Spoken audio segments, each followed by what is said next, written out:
histoire d'en dire plus.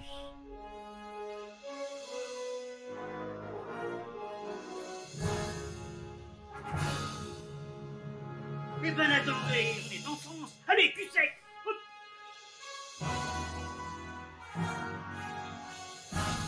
Personne ne veut le croire et pourtant c'est vrai, ils existent, ils sont là, Tarnatata. Le blanc. Blanc. Il faut qu'on pète.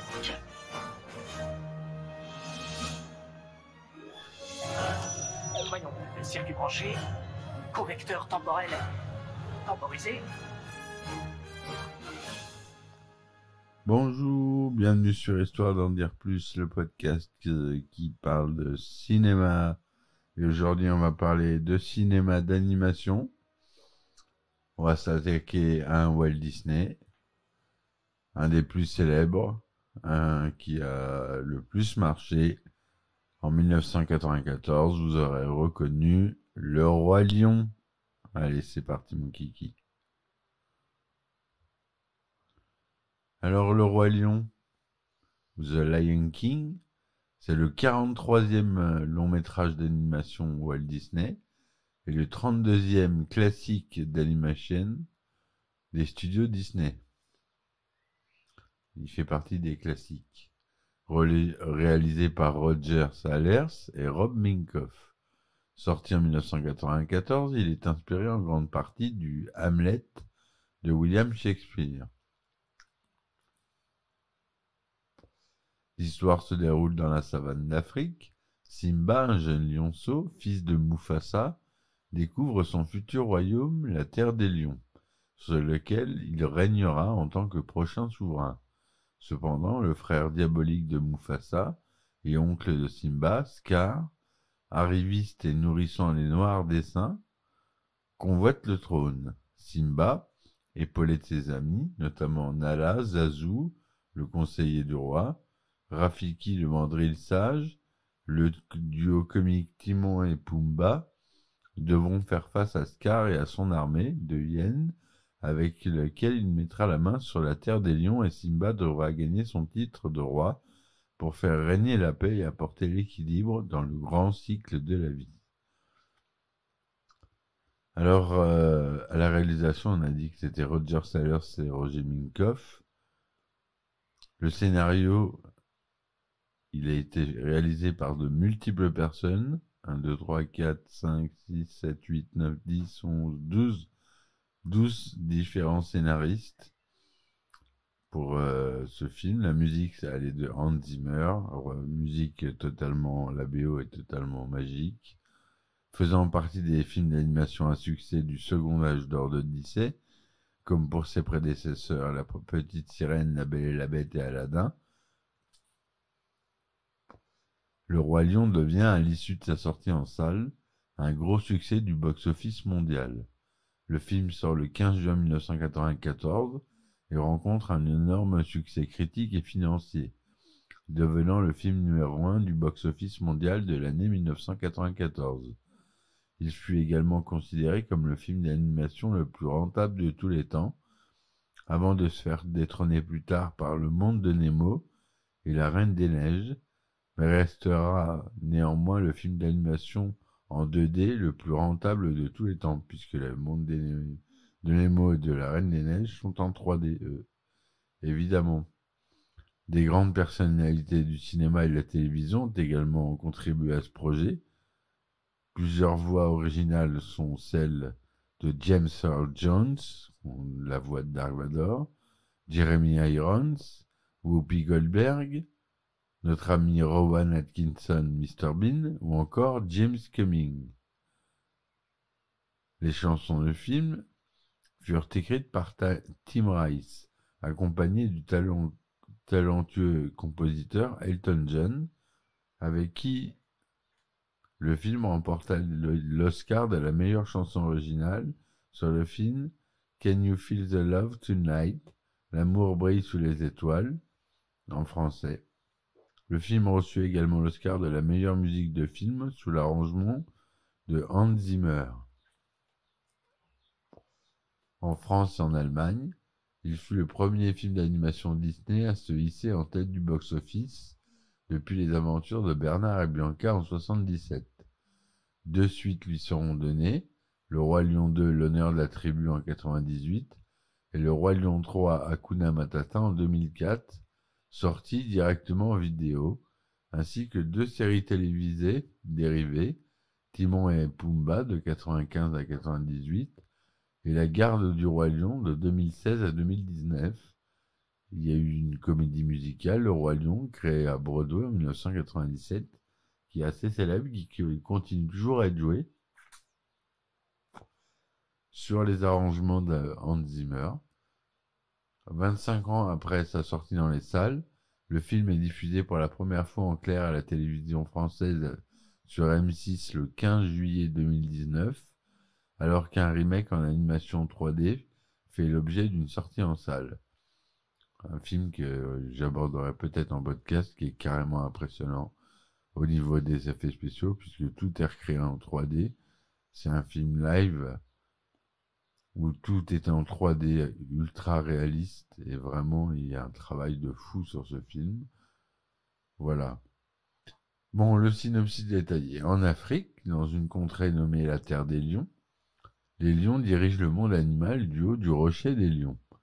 Le roi Mufasa et la reine Sarabi, aidés du mandril Rafiki, chaman et conseiller du roi, présentent leur nouveau-né Simba aux animaux du royaume. Simba grandit mais reste jeune et turbulent. Son père lui montre la terre des lions et les responsabilités qu'implique la royauté et l'histoire de la vie, chanson qu'on entendra dans le film, qui connecte tous les êtres vivants. Scar, le frère de Mufasa, convoite le trône et piège Simba, insoucieux, et sa meilleure amie Nala, en leur indiquant un cimetière des éléphants, terre des hyènes tachetées bannies du royaume. Les deux lionceaux échappent dans un premier temps à la surveillance de Zazu, un Kalao à bec rouge, majordome du roi, mais sont très vite attaqués par trois hyènes, Shenzi, Benzai et Ed, qui sont de mèche avec Scar. Alerté, Mufasa parvient à intervenir à temps, mais réprimande son fils pour lui avoir désobéi. Toutefois, il lui explique que les grands rois du passé les surveillent dans le ciel étoilé et qu'un jour il les rejoindra pour veiller sur son fils. Entre-temps, Scar, qui a vu son plan échouer, en prépare un autre avec les hyènes pour piéger à la fois son frère et son neveu. Un jour, Scar emmène Simba dans une gorge, puis ordonne aux hyènes d'y faire débouler en trombe tout un troupeau de gnous. Il informe ensuite Mufasa du danger que court son fils. Sachant pertinemment que le roi se dépêchera de le sauver, Mufasa sauve Simba, mais manque de tomber périlleusement dans la gorge. Il est alors retenu par Scar, qui finit par le trahir en le rejetant dans le vide. Il persuade ensuite Simba que la mort de son père est de sa faute et qu'il doit quitter le royaume et ne jamais revenir. Scar ordonne ensuite aux hyènes de tuer le lionceau, mais Simba parvient à s'enfuir. Scar annonce ensuite à la troupe de lionnes la mort de Mufasa et de Simba et s'autoproclame roi, autorisant la meute de hyènes à pénétrer dans la terre des lions. Perdu et évanoui en plein désert, Simba est secouru par Timon, un suricate, et Pumba, un phacochère, d'anciens exilés qui voient en lui un futur allié. Les années passent et Simba grandit ainsi dans la jungle avec ses deux nouveaux amis, menant une vie insouciante, guidée par la philosophie Hakuna Matata, sans aucun souci en Swahili.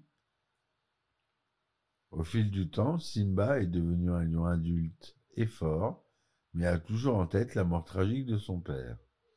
Rafiki, qui sent la présence de Simba par-delà le désert, part à sa recherche. Un jour, Simba sauve Timon et Pumba du lion en chasse, qui se révèle être Nala, devenue elle aussi adulte. Nala et Simba se retrouvent alors et tombent amoureux. Elle le supplie de retourner sur la terre des lions, lui annonçant que Scar a laissé entrer les hyènes dans le royaume, désormais pillé et détruit. Se sentant toujours coupable de la mort de son père, Simba refuse et s'enfuit. Alors, il rencontre Rafiki qui lui révèle que l'esprit de son père est toujours en lui. Simba voit alors le fantôme de Mufasa dans le ciel qui lui demande de reprendre le titre qui lui revient de droit. Encouragé par Rafiki, Simba réalise qu'il ne peut plus fuir son passé et décide de retourner sur la terre des lions. Simba retraverse le désert et revient sur ses terres, hélas dévastées. Il est rejoint par Nala, Timon et Pumba. Aidé par ses amis qui font diversion, Simba arrive à contourner les hyènes et parvient au rocher des lions. Scar y règne en despote, frappant même Sarabi. Simba fait alors face à son oncle et le défie. Mais ce dernier rappelle à son neveu son rôle dans la mort de Mufasa. Simba avoue, mais Scar le pousse au bord du rocher avant de lui révéler que c'est lui qui a assassiné Mufasa. Enragé, Simba arrive à repousser Scar et le force à avouer la vérité à toute la troupe de Lyon, alors qu'un incendie fait rage, déclenché par la foudre. Les hyènes et les lions combattent alors, aidés de Rafiki, Timon et Pumba, qui délivrent Zazu, retenu captif. Alors que Scar tente de s'échapper, il se trouve acculé une nouvelle fois face à Simba. Le roi déchu demande pardon et essaye de blâmer les hyènes pour ce qu'il a fait. Simba ne croit pas son oncle, mais épargne sa vie en lui ordonnant toutefois de quitter la terre des lions pour toujours. Scar fait alors semblant de se soumettre, puis attaque son neveu, mais Simba parvient à le jeter en contrebas. Scar est finalement attaqué et dévoré par les hyènes qui ont entendu sa trahison. La pluie finit par tomber et éteint l'incendie. Rafiki demande alors à Simba de monter sur le rocher et de prendre la place qui est la sienne.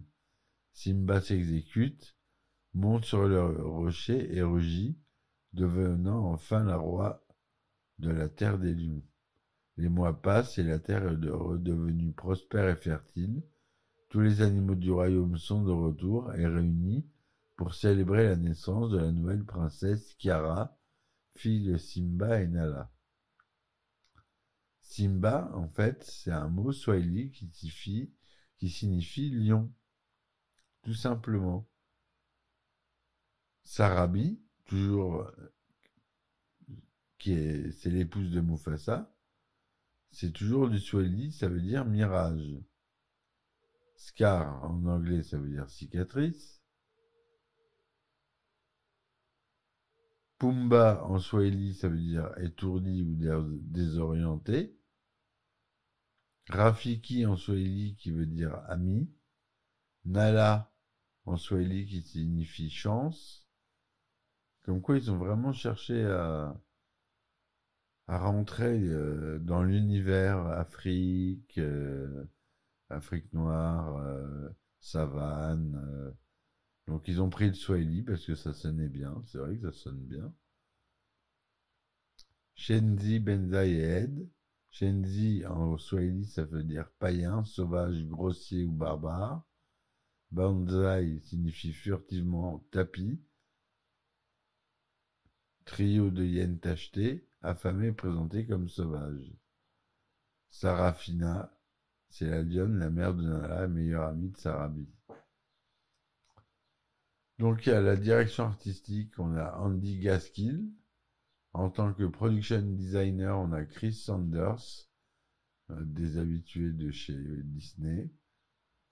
Au décor, à la supervision, on a Doug Ball. C'est un photojournaliste canadien au départ, mais il a évolué vers la création de décors. La supervision de l'animation a été faite par une dizaine de personnes, avec notamment Mark N, Andreas Deha, Tony Bancroft. On a Tom Bancroft à l'animation des personnages.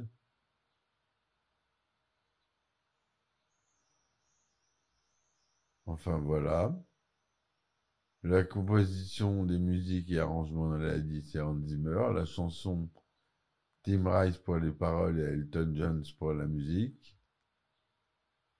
Le budget est énorme, hein, c'est 79 millions de dollars quand même, mais il leur apportera au box-office mondial plus de 987 millions 830 000 dollars, dont 432 millions aux États-Unis. C'est tourné en anglais, en couleur 1/78e son Dolby Stereo. Ça dure 88 minutes. C'est sorti le 15 juin aux États-Unis, 1994, et en France le 23 novembre 1994. Simba enfant est joué par Jonathan Taylor Thomas. Jason Weavers joue Simba enfant pour le chant. Matthew Broderick joue Simba adulte. Joseph Williams, Simba adulte qui chante.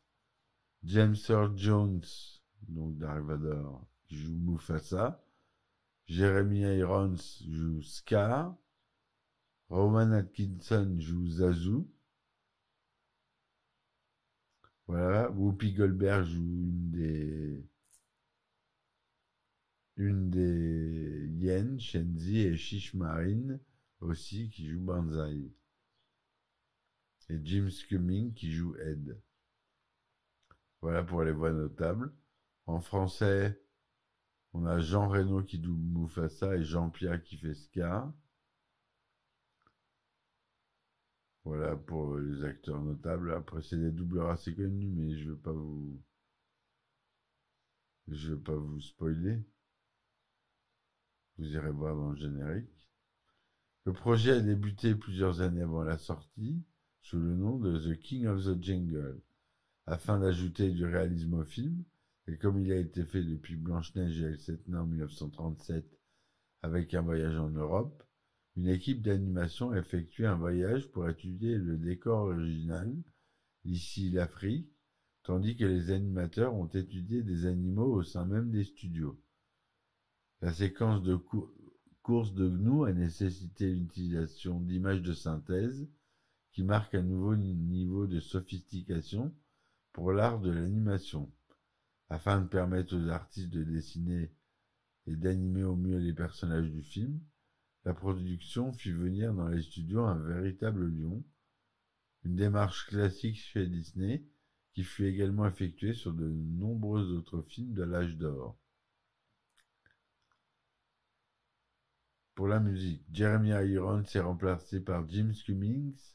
Après le vers You won't get a sniff without me, vous mourrez de faim pour la vie en VF, Irons ayant eu des soucis avec sa voix durant l'enregistrement.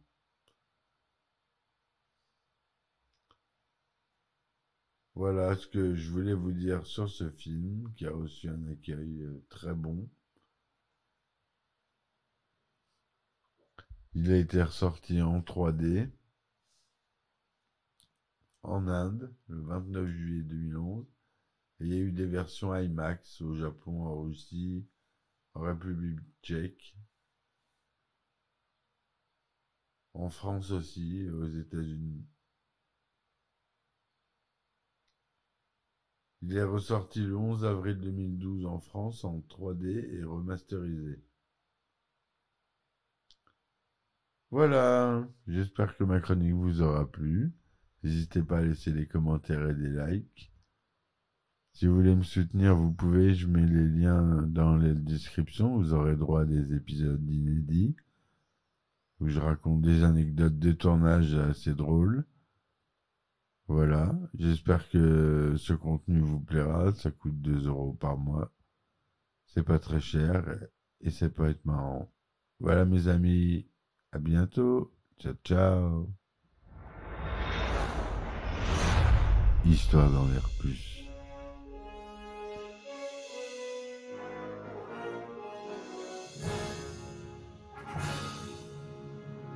Eh ben attendez, on est en France. Allez, cul sec.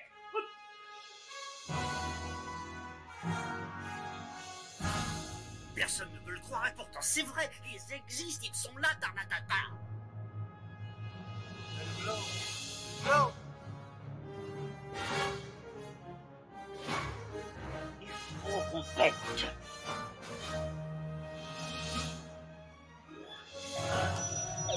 Circuit branché, correcteur temporel temporisé,